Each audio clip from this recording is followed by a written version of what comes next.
chains and sprockets. Tara, magpalit tayo.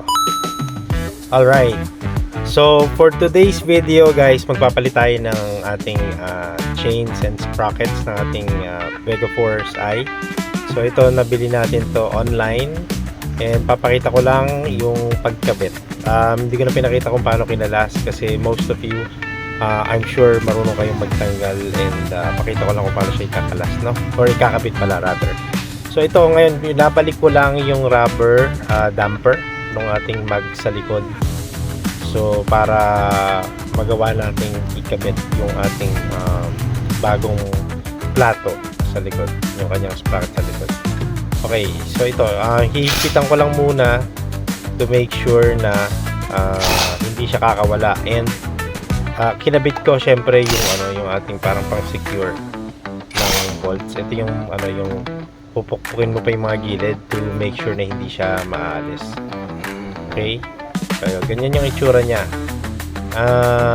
Mamaya papakita ko kung ano yung sukat ng ating mga ngipin dun sa ating plato, no? So kabit ko muna yung kanyang pinaka sprocket, yung maliit na sprocket, yung front sprockets. Yan, so if you would see, yan, 14T. Tapos 3018 naman yung yung plato. So nabili ko lang yan online. Almost parang 540 something, ganun lang yung presyo nito. Mas madali siyang orderin online kasi mahirap maghanap ng parts na sukat para dito sa Vega Force kapag sa mga pag sa mga tindahan. Well, siguro tsambahan din, pero yun nga, kung yun din naman yung sukat, yun. Pero yung sa online, sukat naman siya and good naman nung nabili natin. So ito, kinabit ko na. Wag kayong matatakot kapag magtanggal at magpalit na ito. Hindi siya super complicated gaya ng iniisip natin kapag first time natin. Tapos ito lang pala yung nabili ko, baka kasi mamaya magka-anxiety kayo. Yung nabili kong sprocket, yung front sprocket, isa lang yung butas niya. So unlike yung pinagtanggalan kanina na kulay gold, dalawa yung butas nun. So this time, isa lang yung butas niya, pero that's perfectly okay. Walang problema yan, hindi naman yung kakawala basta-basta. So i-secure mo lang. Tapos talagang may konting wiggle siya ng bagya, walang problema yan. Talagang may play siya. So huwag kayong kakabahan, bakit ganun, hindi siya maigpitan ng maigpit. Okay lang yan. So ganyan lang siya. Okay, so now kabit na natin yung gulong sa likod. Yan, ganyan yung itsura niya. And next is pakita ko lang kung paano natin susukatin and puputulan yung ating chain. So tinanggal ko lang yung pinaka lock pin niya. Yan. So hanapin nyo lang yung parang may parang fastener, something ganun, hindi ko lang anong pinakatawag doon. Tapos dun sa sukat na gusto mo, ang pinakamaganda siguro, igitna mo yung pinaka axle ng gulong mo dun sa gitna, then tsaka ka magsukat. Kasi baka mamaya isagad mo sa dulo and then sobrang sikip naman or sobrang iksi ang kalabasan ng kadena mo. So ito, meron tayong tool na gagamitin, yung pangputol ng ng chain. Pakita ko sa inyo, super convenient.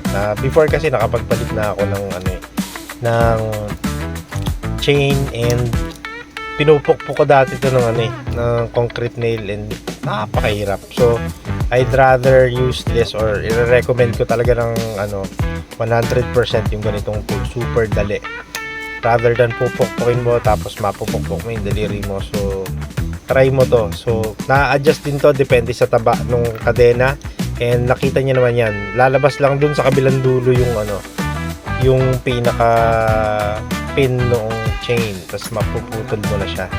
So ganun siya kadali, and talagang convenient siyang gamitin, and hindi madadamage yung kadena mo. Unlike pag pupukpukin mo, sometimes mamamali ka, matatamaan mo yung chain. So doing this, mas magiging madali siya. Yan. So ngayon, pwede mo lang ikabit yung pin or yung pin lock, o hindi ko lang kung yung pinakatawag dyan, but yung pin lock yan. And always make it a point na yung pinaka open is doon papunta sa likod. Yan, pag ganyan. Kasi pag umaandar yung kadena, kapag baliktad mo siya ikabit, aandar din naman siya, but pwedeng may tendency na tamaan siya ng bato or whatever, tapos or matama siya, pumalas, and then ang ending na makakalas yung buong kadena mo. Yun. And then for the last step, so yung alignment na lang ng gulong, i-align nyo na lang siya or i-adjust nyo na lang yung kadena kung anong gusto nyo, gaano siya ka-loose or gaano siya ka-even. So yun lang naman guys, just wanna share this video to you. Hope na meron kayong natutunan, and sa susunod na video ulit, ayos!